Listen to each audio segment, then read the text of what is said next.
Hello and welcome back to Jacob's Books Corner, where I am Jacob, and today we're going to be talking about The Invisible Life of Addie. First things first, before we jump into it, I'm using a ring light. I just want to make sure, I don't know why I want to make that obvious, but I am. It's a brand new purchase for the channel, just because the lighting in my room is always a mess. I'm in the basement, so like, natural lighting is just not a thing. Let me know in the comments down below which one of those shades you liked, 1, 2, or 3.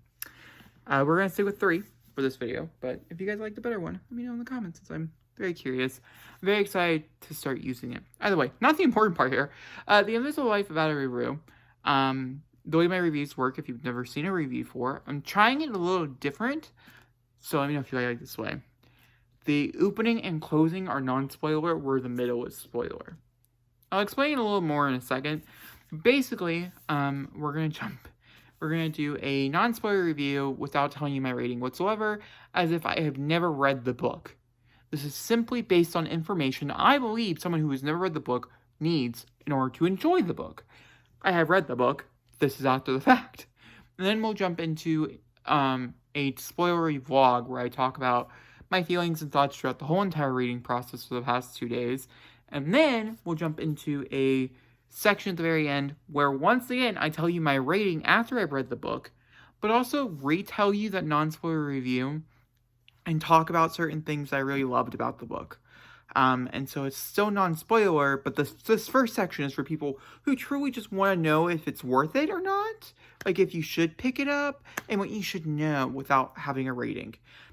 And so I'm going to be unobjectifying this novel to like the best of my abilities. I'm realizing I'm getting buck teeth. That's new development. Okay. So, first things first, let's talk about what is The Invisible Life of Addie. How would I sell this to somebody if I was trying to sell it? Like, what's the tagline? Well, it's simple. The girl cannot be remembered until she is. That's literally all you really need to know. It's a historical fiction novel. Know that. It deals with a lot of historical fiction times. It's a girl who lives 300 years. And literally, that's all you really need to know. I would also take out the fact that it's written by V.A. Schwab, just for the simple fact that it's gotten a lot of hate for the fact it's written by V.A. Schwab.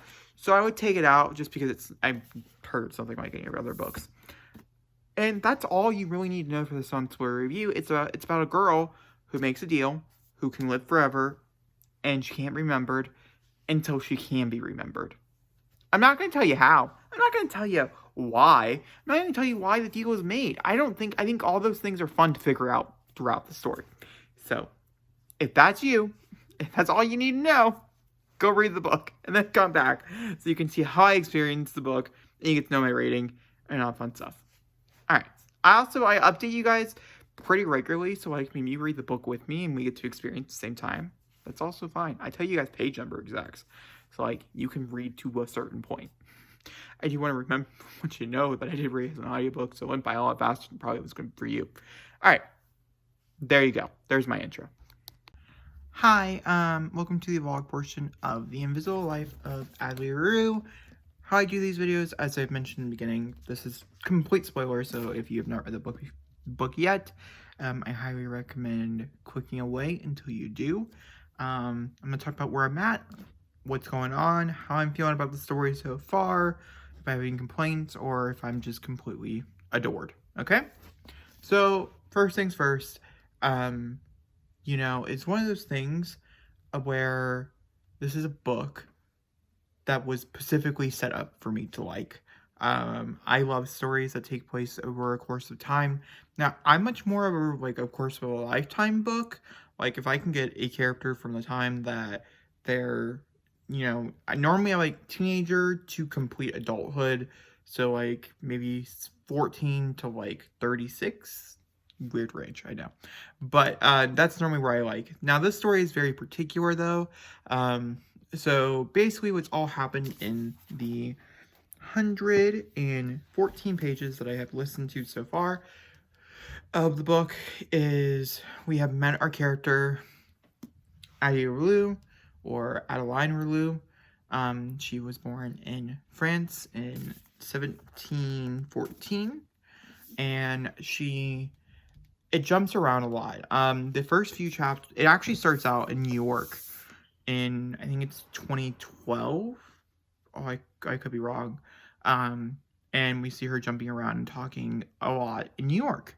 And we meet several new characters and that type of thing. And that's where, like, the predominantly bigger storyline, or the not in the past storyline, is taking place, is the, like, a New York storyline. Something very interesting, however, and I'm not really sure how it happens inside the actual novel, but at least on the audiobook, it jumps between the two timelines a lot. I'm just kind of looking. 2014 is where we're at currently for New York. And it starts out with her seeing this guy that she's been seeing for a few months now. But if you guys don't, the story is that she makes a deal with the devil to be free, and that means no one can ever see her. And it's really, really tragic and really, really sad, and things like that. And as you read the scene between it, you understand where the devil is coming from and things like that. And I found it very fascinating. It happens relatively early on in the novel. I've yet to get to the actual moment of where she meets someone who does remember her. I'm very excited for that. I think we met the guy, because he has a character, but we'll get there. So it jumps back and forth between the New York storyline, and there hasn't been really anything super duper big with the New York storyline, except for the fact that she is a very good thief. She understands how her body works now, and she understands how the world works, and how she lived her life and that type of thing. So then we move forward into her old timeline, which takes place, like I said, back in France in 1714. And, we see her grow up from the age of, it's 7, I think I want to say. And we see her grow up. We see her, and when she turns 20, she is supposed to be wed off to someone who family had died. And she doesn't want to. She doesn't believe that she should.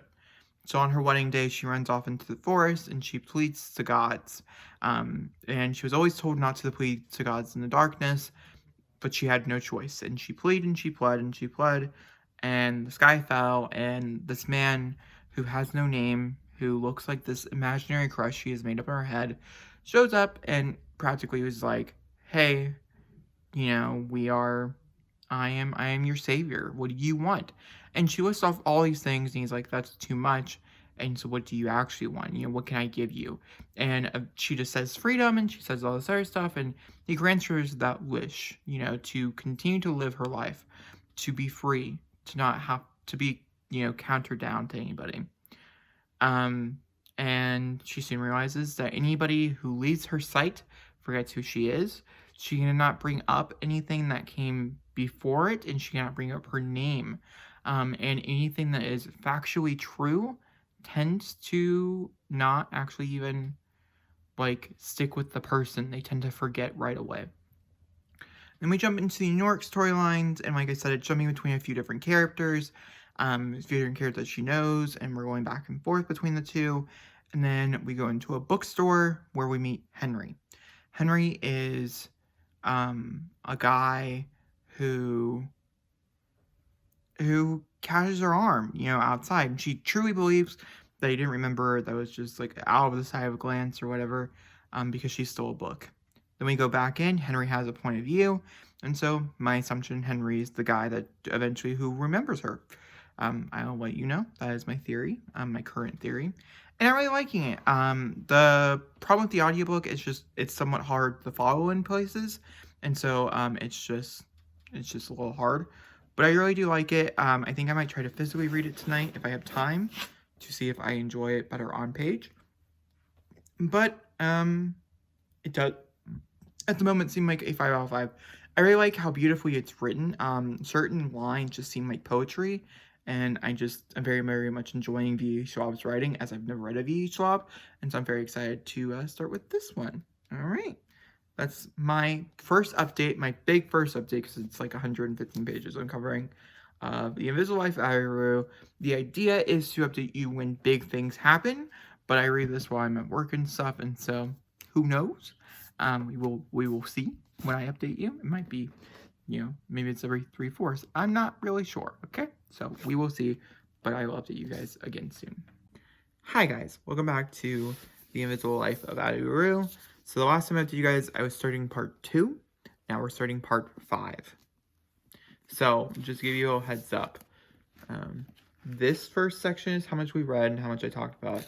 This middle section is how much I read today, and then this is what we have left. Which means we're like probably like we have like a third left of the book. So spoiler wise, we learned a whole bunch. So much has happened since I last saw you. Like so much. Like almost too much, I would say. Like there's so much stuff that you guys in the amount of pages in between here. So yeah. Basically what's kind of happening is what's kind of happened from the last time I saw you and now is it's been like 9 or 10 years, I want to say, in between in the France timeline. No, it's been 50 years. Oh my god, it's been 50 years. Or maybe a little more than 50 years in the France timeline, because when she went back and saw her mom was dying and stuff. Her dad died the same year she left and things, which I find to be heartbreaking. And there's a lot of aspects of the old France and Paris and stuff that are just so sad and so heart-wrenching. But also, the New York stuff I find to be fascinating because I have so many different theories and things, which I'm very excited to dive into. So, basically, I was right. My theory that Henry, because he had a whole point of view and stuff, is the guy who remembers her. And so, a big part of what I read today was trying to figure out why. They meet the first time at the bookstore and she steals something. And then we kind of go off and we meet Henry and we meet some of his friends and stuff. And we learn that he's pansexual in the stuff that I just got done reading in part 4. Part 4 was a very big Henry section of the book. And we're gonna dance around. We're not gonna dance. We're gonna come back to it eventually. But I just want to mention that I just absolutely love reading a story where both main characters. Now, Laure has never specifically said her sexual orientation, just because she dates women and men. I'm assuming, obviously, when you assume you make an ass out of you and me, but I'm assuming it's bisexual rep. I have no idea if the Suave is bisexual, so I couldn't tell you if it's, like, only, like, own voice, but it's also historical fiction, so historical, fantasy, type of thing, so, But, it's so refreshing. They both have lovers from both males and females, and the storylines are just so refreshing, and I just love it so much. And there's only, like, hints of homophobia throughout the story. And not that, like, the story itself is homophobic, because it's really not. It's so queer plus. It's amazing. It pops off the page, and it's beautiful to read. But, and it's not really, it's like, it's not focused on the negative parts of being, they're just them, which I'm obsessed with. I mean, they live in New York City. It's a big thing. New York City is very accepting and stuff of the LGBTQ, well, parts of New York City is not every place in New York City, obviously. And I've never been there, I'm assuming, just based off of literature and, movies and shit. But I absolutely love the queer rep in here. It's phenomenal. It just makes me so happy. To the point where I'm like, maybe I really like reading from pansexuals. I'm not pansexual. I mean, I like dudes. But I think I like the idea of that character, of our main character, could fall in love with anybody. I just love that idea. I just love it so much. And it's refreshing to read. It's also really refreshing that both of them, sure, they both end up with a male and female relationship, but they could end up with anybody, you know what I mean? And so I find that to be really, really good. Back to Henry, though. And so then she goes back there trying to resell, basically, the book to him. And he calls her out on her bluff, and he's like, I remember you. And obviously that's a huge thing for Addie because Addie's never been able to, and no one's ever been able to remember her before.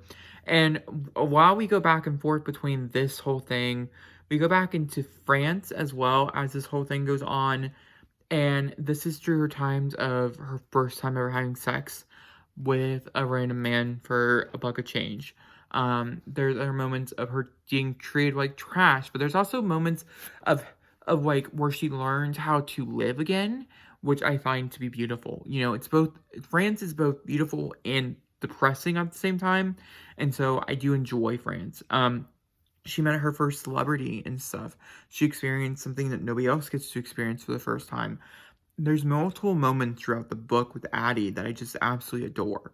But her storyline with Henry I find to be absolutely fascinating because we're on the side of the conversation of where we're watching somebody try to figure out how this person would remember her because like it's impossible. And so they get really, really close and they date each other and they see each other for like 3 or 4 dates. And she ends up having to go to a dinner party with him and she meets all his friends and stuff who we've been introduced to a little bit before as well. And there's not a lot of his friends that pop off. I just really like how inclusive it is. But there's not a lot of friends that pop off in my opinion. I hadn't really found a secondary character except for Henry because he has a whole thing that has really popped off. And so I would say that's my biggest gripe about the book is that no secondary character. There's plenty to go around. But then again, it's not really a gripe because Addie is such a lonely person and she's just by herself that V. Schwab, Victoria, whatever, she makes it so it does feel like it's all enclosed and that she's alone and you feel alone because the Henry chapters and when we get there they're so much more not that. There's so many more characters and you get to learn more feelings and stuff. And so it's a different like take and give situation. Also, I found it really interesting between all of our conversations with the devil. I know this is not about Henry. We'll go back to Henry in a second. But I found it very interesting with all our relationships to the devil because the original pitch for this was a love triangle before a boy and the devil. The boy being Henry and then the devil being the guy that she sees and stuff. Luke is what she ends up calling him. And I can kind of get it. It's a very abusive relationship, as you would think. And there's rumors. We've never seen them actually have sex on page, but there's alluding to it in the future that they do eventually lay down because she notices his eyes and she sees his eyes change different colors based on green, and one of those is pleasure. And so my assumption is that they eventually do have sex, which I think is going to be very interesting and fascinating to read if we ever actually get to experience that with Addie. But their whole relationship is very interesting as well because he is trying to please her as much as possible to get her soul. And then we go over to Henry, who also has a relationship with the devil. We'll get there. And it's a totally different relationship, at least what we have seen so far. So basically they go do that. There's a whole big backlash about it. And then they meet a friend that was at that party. And he's a total dick to Addie, telling her that she's never seen her before. Whole 9 yards. And that's when Addie has to look at Henry and be like, hey, he's not wrong. He doesn't remember me. It's this thing of where as soon as people walk away, they forget me right away. It's this disease type of thing. And, you know, she made a decision right there that because she loves Henry and she loves what Henry believes in, that she is totally going to commit to this relationship and tell him the complete truth. Because, I mean, it was a huge deal that she could tell him it's her name. I totally forgot about that. Like, she could speak her name to him. And so she tells him that she made a deal with the devil. And he laughs hysterically. And he looks at her and he says, I believe you. And she's like, you believe me? And he's like, I made a deal too. And then we go back. Part 4 is all about the reasons why. And so we follow Henry as he grows up, that whole entire thing. Oh my gosh. I don't even know if I can find it because I didn't read it in the book. So I don't actually know when part 4. Part 4, the man who stayed dry in the rain. A boy is born with a broken heart. The doctors go in and piece it back together, make it whole. And the baby is sent home, luckily to be lived. Time moves so fucking fast. Blink and you meet a girl. Blink and you're 28. Blink and you're 26. Blink and you're 24. The way the opening of this section is, the first chapter, is probably one of my favorite chapters I've ever read in my life. And that is all to Victoria Swap. That's, it's not even about the character. It's just how it was written. It was beautiful, and I will forever go back to it. Phenomenal writing. And so we see him progress, and he's just a super depressed man. He takes a lot of drugs, and he's just not really, really happy. And he ends up being down on his luck after a 2-year relationship with this girl who does eventually come back, and he is thinking of dying. And so the devil shows up, and he asks him what he wants, and he says he wants to be loved by everybody. He wants, and basically kind of that's what the devil says to him as well, because he's like, I'm not really sure.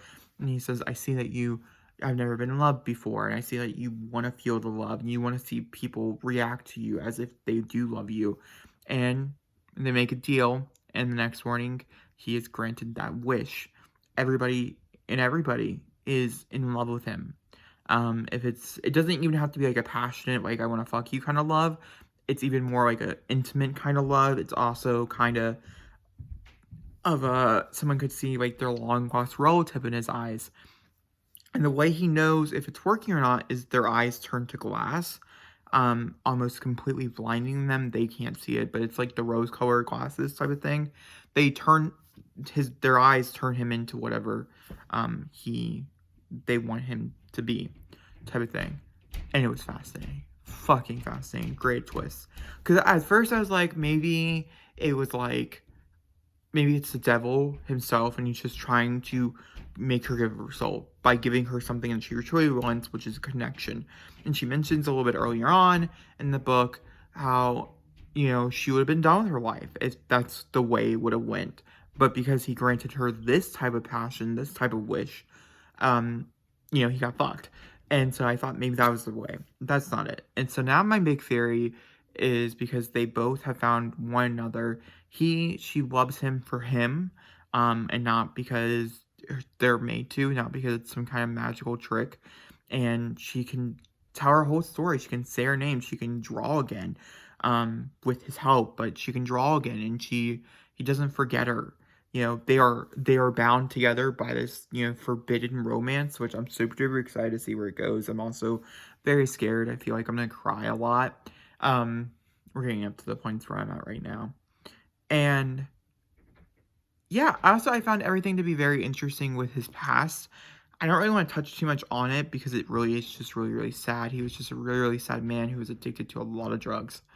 And he continued to take a lot of drugs. He was also somebody who abused the power that he was given. Not that you can really abuse something that you were given in this capacity, but he finagled everybody he ever met, but he also realized that certain decisions should not be made on this, as, he was going to be a rabbi at one point, and the professor who told him to fuck off basically told him he can have his job, and he was like, oh, that's not professional. Whole thing. And so I found all that stuff to be very fascinating, and it was all very interesting to read. And also, I think the break from Addie's life was also very refreshing, and it wasn't something that I really realized I needed, but I truly did need. And so I was really happy that we were given it. They have so much chemistry and so much passion between one another, and I'm just really happy for them. And so my two theories are, of course, is his wish is to live a lifetime, which means one lifetime over. She has lived several lifetimes over. And when he lives his lifetime full of nothing but love, he'll come back and take his soul, which is probably why their relationship is so different. He's only seen him the once that we know of. I should be clear here. He could be lying. Henry is a secretive type of dude that way. But with Addie, it's a different, where I think she's going to fall in love with him, and then, I don't think they can bear children or anything to continue on their name. I'm sure he could bear a child, but I don't think she can bear a child because of the type of, because she looks like she's 21, and she's never aged before, and she can't age, and other stuff. I do feel like there are some mishaps. I think there's some things in between, but I'm not really sure. I don't know. entirely. A few things that go on with her body that I feel like would have been more current, or just things that are just not talked about. It should be more clear. And I think the book's probably going to end with them reaching the end of his life, living up until that point, and then deciding to give their souls over because they both are ready to move on, because they both truly got what they wanted. She got to live her life and be seen, and he got to live his life and be seen. And it's beautiful. It's so fucking beautiful. Also, it could go a different route. There could be others who he has made deals with, Luke or Lucifer or whatever, and it could be like a retaliation type of thing. I don't see that happening, but I think it could happen. So yeah, I don't know. I have a lot of theories. I'm very, very excited. And I did not finish the audiobook. I have like 5 hours left of it because I was like, I want to update you guys as I read it. And so every clip going forward should be shorter up until the end. But we had like to talk about like 300 pages, okay? So bear with me. So we have like that much left. And then we're done. And it's unless the ending is truly horrible and it's like one of the worst endings of my life, it's going to be a 5 out of 5. It's all depending on the ending. All right, I'll see you guys soon. Okay, so I made it a little bit further in the Invisible Life of Addie. We're still in part 5. We're on chapter 7. They had their first fight, Henry and Addie did, because Addie's lifestyle, and because she can't really keep anything. He got really offended by it and things. I do wonder where that will go. And then most of the chapters that take place in the past, as the years progress and stuff, all take place with Luke. He shows up everywhere, begging for her soul. I did find it very interesting how the Swab imagined what a soul would look like. I found that to be very fascinating, so I really, really enjoyed that. How it'd be like an orb, and her declaring that's not exactly even what she thought by saying that this is just a memory, or that this is not exactly what it is and stuff. I found that to be all great, and I've really, really enjoyed all of those aspects, actually. So yeah, so far I'm really liking it. That's my update. Okay, so currently reading Addie LaRue while recording a video. And we're 3 hours and 20 minutes into the audiobook, but we're on page 354 currently. I think he dies. You know how you just get this feeling of dread? They've been... this was another one of those moments. Addie's lived long enough to recognize lie, laying its own language, the language of seasons or gestures and shades of Luke's eyes, so she knows that Henry is lying to her now, or at least not telling the truth. And maybe it's one of his storms, she thinks. Maybe it's just summer heat. It's not, of course. And later she will know the truth, and she will wish she asked, wish she pressed, and wish she'd known. Like, he's standing on the edge of a building, and he's looking over, and I really do believe that her life, just like his life, is pressing onto him mentally, because his life, everybody adores him, everybody wants to be him, everybody wants to love him, everybody wants him. Her life, everybody forgets her, everybody doesn't know her, yet she is a constant attraction. For instance, everybody she's ever met who is an artist is a muse. I do love the whole conversation between artists and the fade out, and how eventually everybody does feel like they stayed their welcome. You know, someone could go big at 50, or somebody could go big at 20, and then they're nothing by 30. I do like this conversation, and how most people that Luke at least have touched their souls of is somebody who wanted to change the world, who wanted to put an imprint onto the world in some kind of form of art. If that's music and or drawings and writing, whatever it might be. A lot of people. Also, the whole scene where he killed Beethoven. No, not Beethoven. The person who wrote Beethoven. I can't think of his name. When all that stuff happened, I found that to be very fascinating, very interesting, in how Luke changes. I do feel a sexual chemistry though between them a little bit. I don't really think it's a great relationship, and I wouldn't support it. But I can see where people would allude to this idea.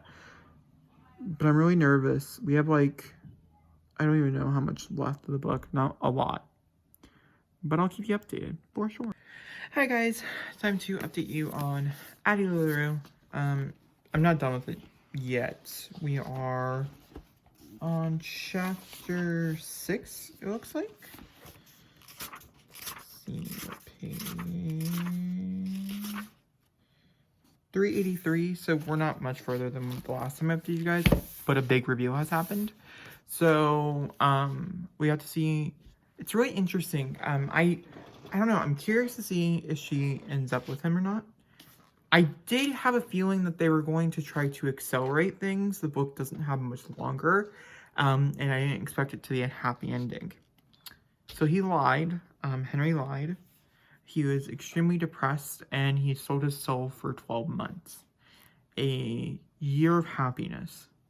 A year of want. A year of giving without take.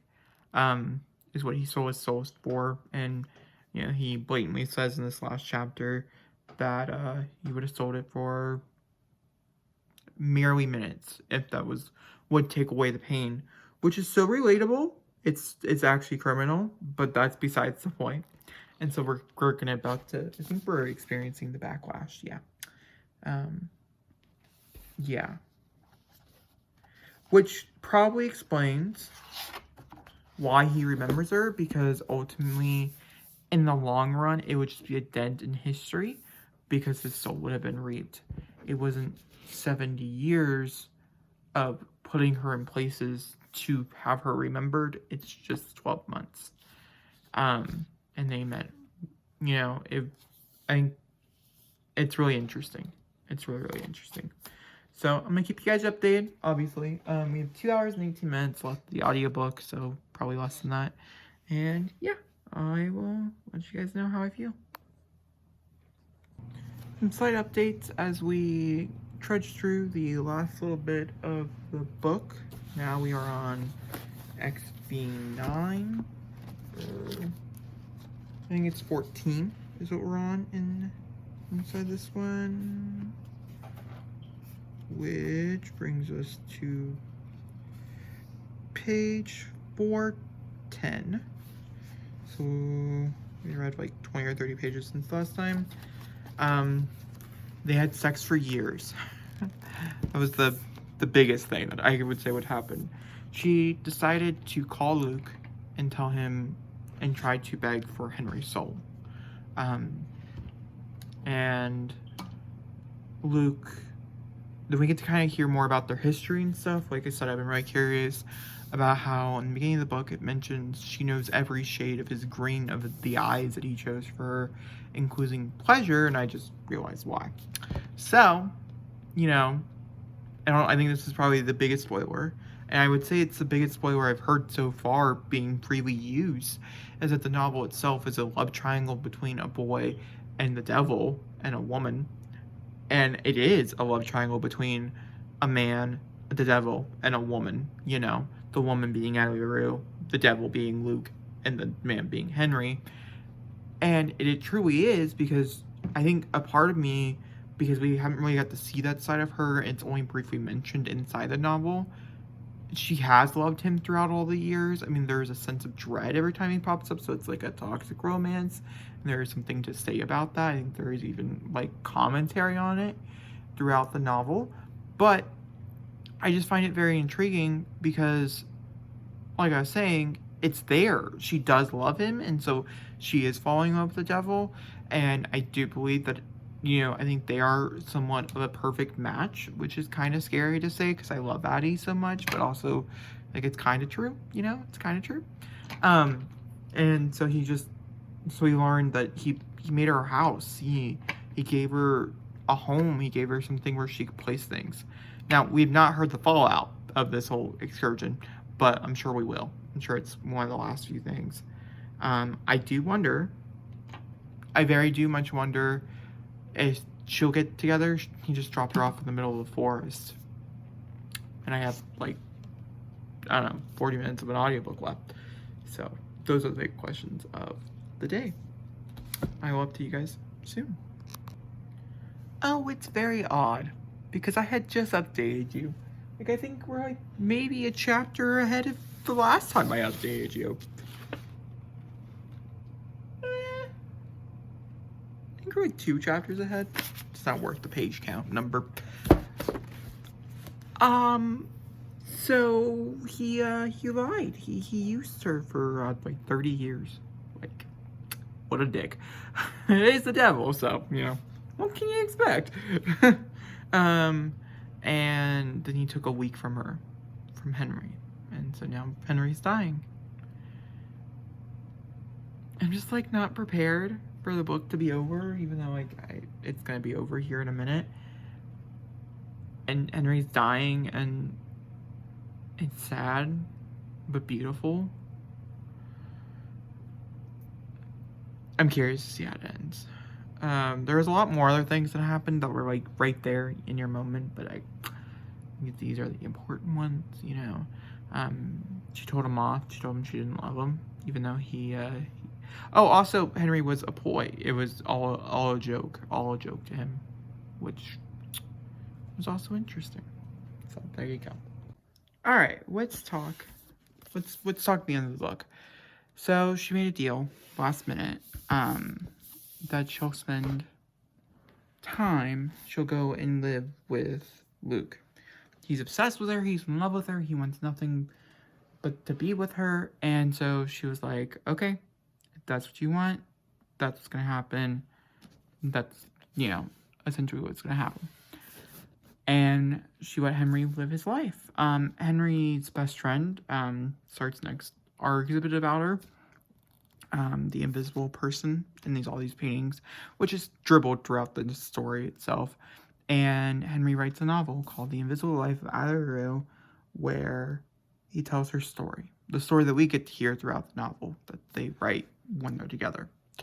And it's gorgeous and it's beautiful. When the dedication is I see you, and it has no author name on it, which I just think is so beautiful and so well done.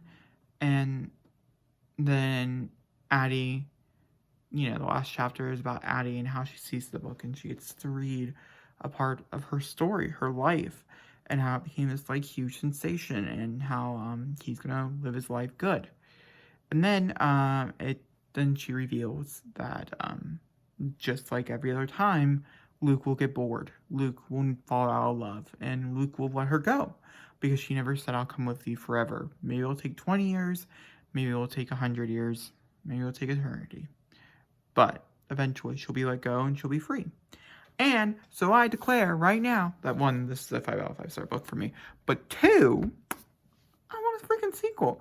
I'm going to move over there to the floor to actually have the rest of this conversation with you.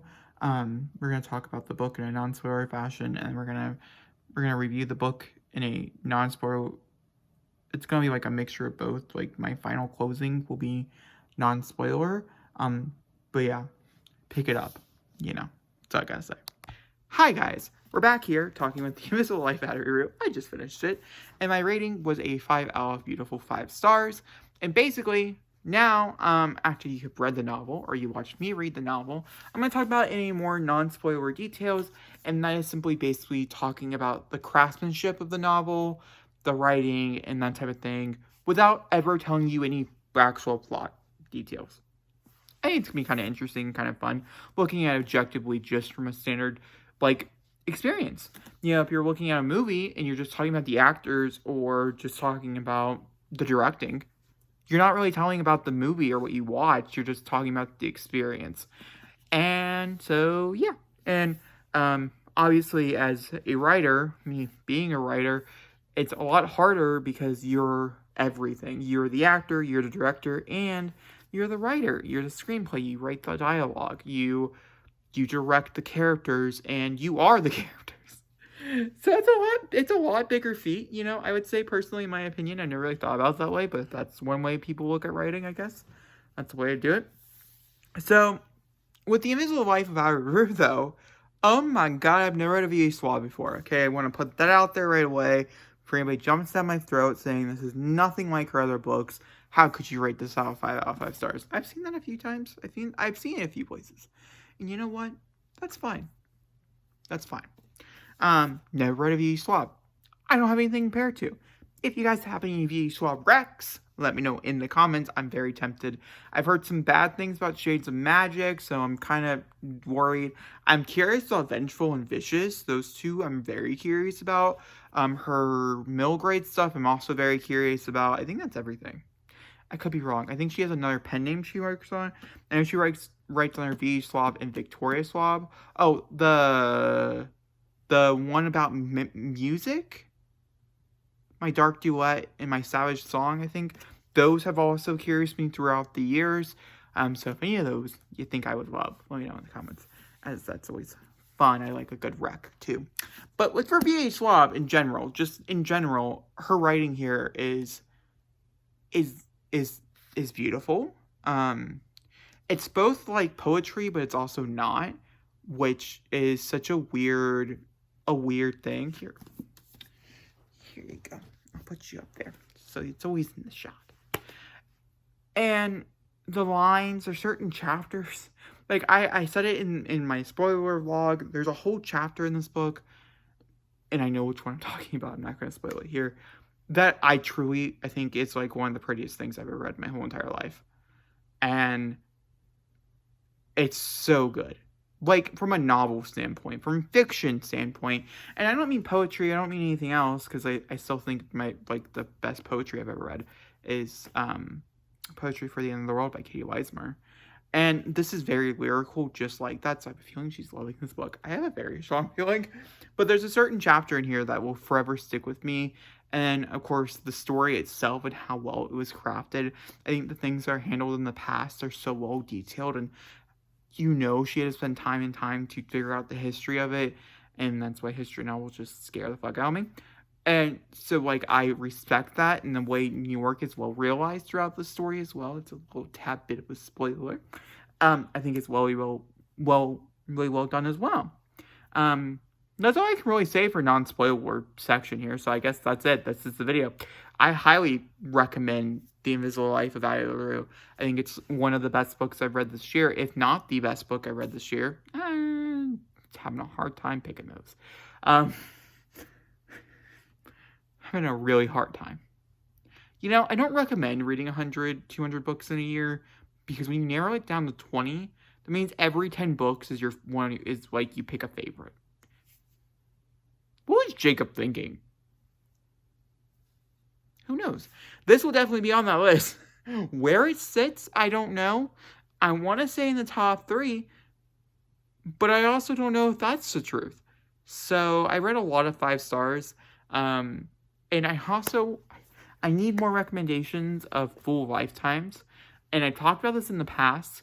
So this story has verses of like The Seven Husbands of Evelyn Hugo, which I will forever connect the two because the audiobook narrator are the same and done beautifully. So stories like that, where it follows a character from, like, I don't know, depending on what age they start the story, to adulthood or even elderly. I love it. I'm a sucker for it. Taylor Jenkins Reid is a god because of it. And I think that's why I love a lot of her work, because that's how she tells her stories, and they're so beautiful. And I think that's why I really prefer the first half of the book than the second half, especially if you read her earlier ones. My gosh, the first half is like magical, and her second half is like, eh. And I get that's the point of the book. And yeah, either way, The Invisible Life of Addie LaRue is very similar to that, as we cross over a lot of years throughout the novel, and we get to see this character not so much grow as those characters do, but like grow as like a character development wise. I don't know. There's also a lot of things in here that I recommend for early writers to read to get pointers and tips from, because it was juicy. It was great in that regard. There you go. That's my review. Thank you for watching. I hope you guys enjoyed. This video was probably really long, but I'm not cutting anything about it because I want to remember these moments too. So, bye!